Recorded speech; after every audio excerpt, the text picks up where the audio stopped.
नमस्कार. राजनीती समाचार न्यूज चॅनलमध्ये आपले स्वागत. पाहूया येवला येथील बातमी.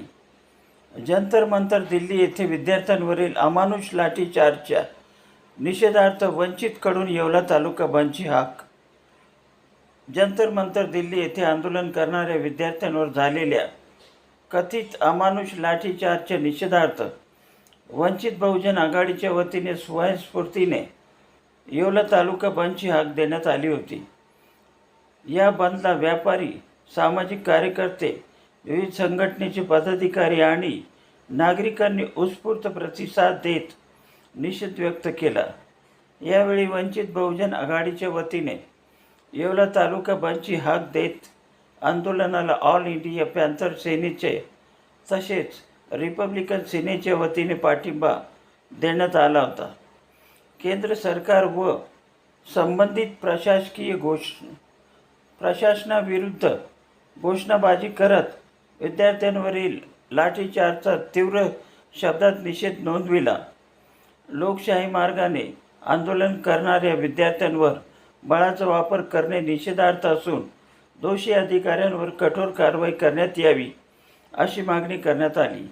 विद्यार्थ्यांच्या न्याय मागण्यांकरिता लक्ष देऊन त्यांना न्याय मिळावा अशी भूमिका यावेळी मांडली. या आंदोलनाच्या दरम्यान शांततेत निषेध व्यक्त करण्यात आला.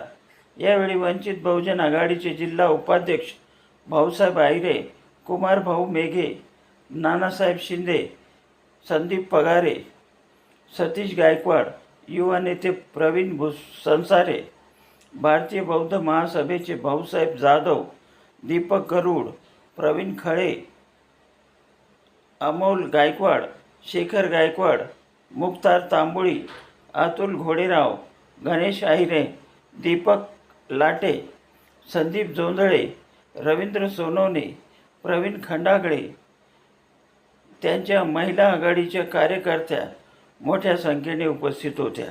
विभागीय संपादक उस्मान शेख, येवला.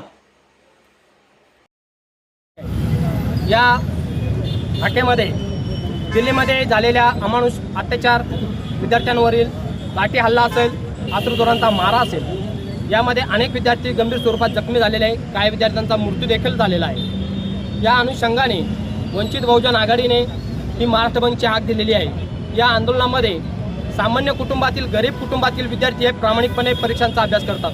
स्पर्धे परीक्षांमध्ये होणाऱ्या गैरव्यवहाराला आळा बसण्यासाठी विद्यार्थ्यांनी शांततामय वातावरणामध्ये दिल्लीमध्ये आंदोलन सुरू केलं. या आंदोलनाला सरकारकडून गालबोट लागलेला आहे. पोलीस प्रशासनाने विद्यार्थ्यांनी ज्या पद्धतीने लाठी हल्ला केला आहे याचा निषेध करण्यासाठी आज येवला तालुक्यामध्ये आम्ही बंदचं आवाहन केलेलं आहे.